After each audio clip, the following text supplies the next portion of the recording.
perjalanan dinas, belanja operasional perkantoran, dan pembangunan infrastruktur adalah sebagian dari pengeluaran yang menjadi sasaran efisiensi anggaran seperti yang diinstruksikan Presiden Prabowo Subianto. Dalam instruksi Presiden Republik Indonesia nomor 1 tahun 2025, Prabowo meminta jajaran pemerintah pusat dan daerah untuk menghemat anggaran hingga 306,69 triliun rupiah. Impres tentang efisiensi belanja dalam anggaran pendapatan dan belanja negara atau APBN dan anggaran pendapatan dan belanja daerah atau APBD di tahun anggaran 2025 juga mengatur tentang hal-hal yang tidak termasuk dalam efisiensi, yakni belanja pegawai dan belanja bantuan sosial. Nah, saudara, sejak efisiensi anggaran dilaksanakan ini dampaknya mulai terasa di sejumlah lembaga yang dinaungi oleh pemerintah. Maaf ya kalau ada salah kita. Siap, amin. Bro, banyak salah. Paskan lagi Pak Siwi dengan Semangat mas. Iya. Oke. Nah, ini dalam tayangan yang saat ini Anda lihat, saudara, ini adalah salah satu jurnalis TVRI Yogyakarta yang membagikan video saat dirinya berpamitan dengan rekan-rekan kerjanya di TVRI lantaran ia dirumahkan. Pria bernama Yusuf Aditya Putratama ini menjadi satu dari sekian banyak karyawan di lembaga pemerintah yang dirumahkan lantaran untuk efisiensi anggaran. Banyak salah.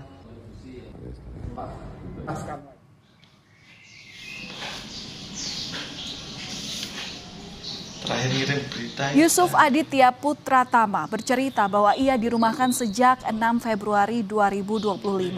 Pemberitahuan kebijakan ini baru ia dapatkan melalui akun WhatsApp sehari sebelumnya.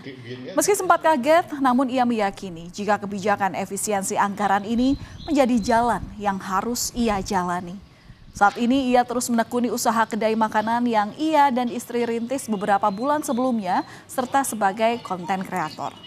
Meski demikian, Yusuf masih menunggu keputusan resmi dengan harapan bisa kembali bekerja menjadi jurnalis seperti biasanya.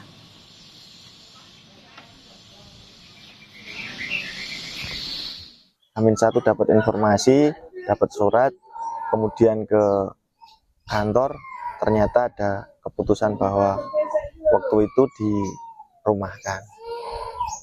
Sebelumnya nggak ada pemberitahuan. Nggak ada pemberitahuan sama sekali, jadi ya agak ya awalnya tetap gimana tetap shock sih mas, tapi ya harus tetap menjalani ini kan. Ya harapannya semoga terbaik untuk TVRI, untuk teman-teman tenaga honorer bisa kembali membersamai TVRI. Dan harapan Yusuf tampaknya bisa menjadi kenyataan. Lantaran Lembaga Penyiaran Publik Televisi Republik Indonesia atau LPPTVRI membatalkan kebijakan pemutusan hubungan kerja terhadap karyawan atau karyawan yang dirumahkan dampak dari adanya kebijakan efisiensi anggaran. Hal ini disampaikan Dirut LPPTVRI Iman Brotoseno dalam rapat dengar pendapat di Komisi 7 DPR pada Rabu siang tadi. Setelah rapat dengar pendapat dengan Komisi 7 disepakati tidak ada lagi karyawan yang dirumahkan, tidak ada lagi pengurangan honor dan hal-hal yang berkaitan dengan penghasilan kontributor di daerah. Iman Brotoseno mengakui sebelumnya memang ada beberapa daerah yang merumahkan karyawannya. Komisi 7 DPR pun akan melakukan pengawasan langsung ke daerah soal penerapan kebijakan ini dan semoga keputusan ini benar-benar bisa segera dilaksanakan. Setelah rapat RDP ini tidak ada lagi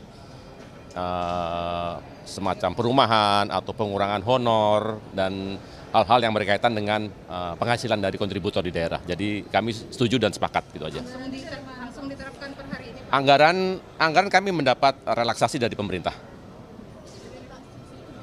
Iya, betul. Cukup. Per hari ini berarti? Per hari ini, ya. Iya, per hari ini. Dampak efisiensi anggaran yang dirasakan karyawan terasa pula di Kementerian Dalam Negeri. Kementerian Dalam Negeri memangkas tenaga honorer sebagai bagian dari penghematan anggaran yang diterapkan oleh Presiden Prabowo Subianto. Saat ini, Kementerian Dalam Negeri tengah menyeleksi tenaga honorer yang akan dikurangi. Namun, Wakil Menteri Dalam Negeri Bima Arya menegaskan tenaga honorer terkait pelayanan mendasar dan wajib tetap dipertahankan. Pemangkasan tenaga honorer dilakukan menyusul efisiensi anggaran oleh pemerintah dari tingkat pusat hingga daerah. Itu kan bagian dari efisiensi ya. Yang pasti kita pastikan yang pelayanan mendasar wajib itu tidak dipotong, tunjangan juga. Tetapi kan kita lakukan screening gitu. Ya kalau ada kontrak-kontrak honorer yang memang masih bisa dihemat ya kita lakukan penghematan itu. Ya, terima kasih. Nah, dari sisi infrastruktur, Menteri Pekerjaan Umum Dodi Hanggodo menjelaskan soal anggaran pembangunan Ibu Kota Nusantara atau IKN yang diblokir.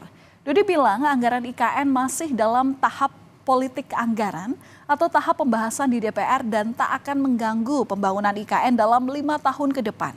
Dodi juga bilang Presiden Prabowo Subianto meminta pembangunan utama gedung infrastruktur untuk legislatif dan yudikatif sudah selesai sekitar tahun 2028 atau 2029.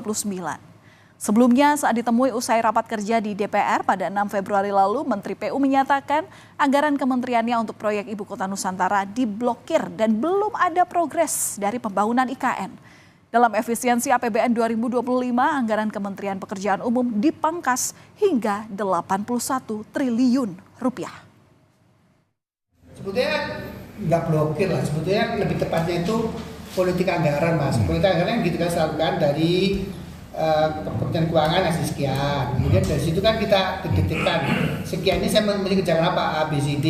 Sudah oke, baru kita bilang ke Bumenku sepakatnya dengan DPR seperti ini kan gitu. Baru kemudian dibuka. Pak Prabowo kan maunya beberapa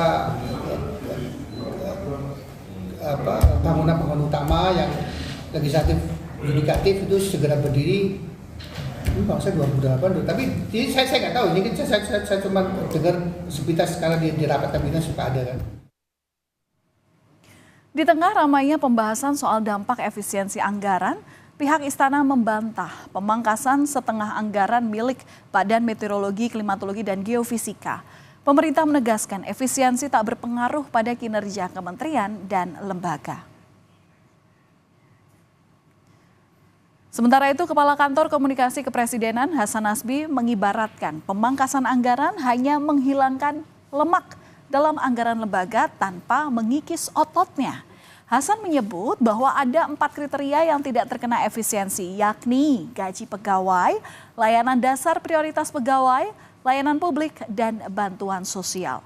Ia juga memastikan mitigasi bencana sebagai bagian pelayanan publik oleh BMKG ini maka tetap berjalan optimal.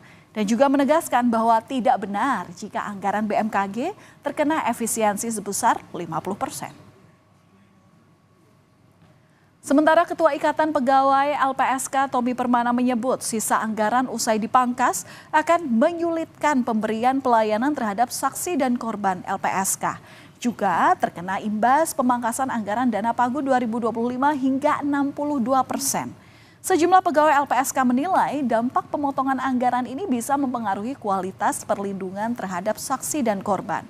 Usai dipangkas, anggaran LPSK akan menjadi 88 miliar rupiah dan diprediksi hanya cukup untuk pelayanan sampai dengan Mei 2025. Pemenuhan bagi saksi dan korban ya. Ini perkiraan analisa kami sementara ini dengan anggaran yang sekitar 80 miliar tersebut mungkin hanya bertahan beberapa bulan, mungkin bisa hanya sampai bulan April atau Mei. Jadi dan itu tentu kan akan merugikan hak saksi dan korban ya dalam memberikan pelayanan dari LPSK. Itu sih Mas, jika anggaran tetap di angka 80 miliar. Keresahan juga dirasakan oleh Komisi Yudisial yang juga ikut terdampak akan adanya efisiensi anggaran ini. Pemotongan anggaran di Komisi Yudisial sebesar 100 miliar rupiah atau sebesar 54% dari total anggaran 185,5 miliar rupiah untuk 2025. Atas situasi ini, Ketua KY Amzulian Rifai menyebut gaji karyawan gaji karyawan Komisi Yudisial atau KY hanya cukup sampai dengan Oktober mendatang. Selain urusan gaji karyawan, Ketua Komisi Yudisial Amzulian juga mengatakan seleksi untuk Hakim Agung juga ikut terimbas. Di saat efisiensi anggaran menjadi sorotan, Prabowo Subianto mengungkapkan alasan kenapa penghematan anggaran ini perlu dilakukan. Saat membuka Kongres Muslimat NU ke-18 di Surabaya, Jawa Timur, Prabowo meminta pengeluaran mubazir dihentikan demi memberi makan rakyat. Meski demikian, Prabowo juga menyebut saat dirinya ingin hemat anggaran, ada raja kecil yang melawan perintahnya dan merasa kebal dengan hukum. Menghemat uang itu untuk rakyat, untuk memberi makan untuk anak-anak rakyat. Saya ingin memperbaiki semua sekolah Indonesia. Pengeluaran yang tidak perlu, pengeluaran yang mubazir, pengeluaran yang alasan untuk nyolong, saya ingin dihentikan dalam birokrasi. Merasa sudah kebal hukum, merasa sudah menjadi raja kecil. Berdasarkan surat Kementerian Keuangan, ada 16 pos belanja yang perlu dipangkas dari anggaran kementerian dan lembaga. Yang terbesar yakni efisiensi alat tulis kantor atau ATK yang mencapai 90%. Dan penghematan lainnya seperti perjalanan dinas, kegiatan seminar, sewa gedung, kendaraan, dan juga peralatan. Namun kenyataannya penerapan dari efisiensi anggaran juga diterapkan pada pos yang sesungguhnya tidak termasuk dalam instruksi Presiden, seperti pemberhentian tenaga honorer di beberapa lembaga pemerintah. Menurut anggota Dewan Pembina Gerindra Dhanil Anzar Simanjuntak, hal tersebut adalah kekeliruan. Benarkan untuk melakukan seperti itu, makanya kemudian sudah ditegur langsung oleh Presiden untuk melakukan restrukturisasi. Makanya kemudian kan beberapa institusi yang dalam tanda kutip nekat melakukan pemberhentian dan sebagainya itu PHK kemudian agar dikembalikan lagi, karena itu langkah yang salah dan tidak benar, dan bukan itu langkah efisiensi yang dimaksudkan oleh Presiden. Ya, kalau misalnya kata anggota Dewan Pembina Gerindra Dhanil Anzar Simanjuntak, hal itu adalah sebuah kekeliruan, tapi pengamat politik Yunarto Wijaya menyebut setuju dengan adanya efisiensi anggaran ini. Namun demikian, ia mempertanyakan apakah memang efisiensi dilakukan pada tempat-tempat yang tepat.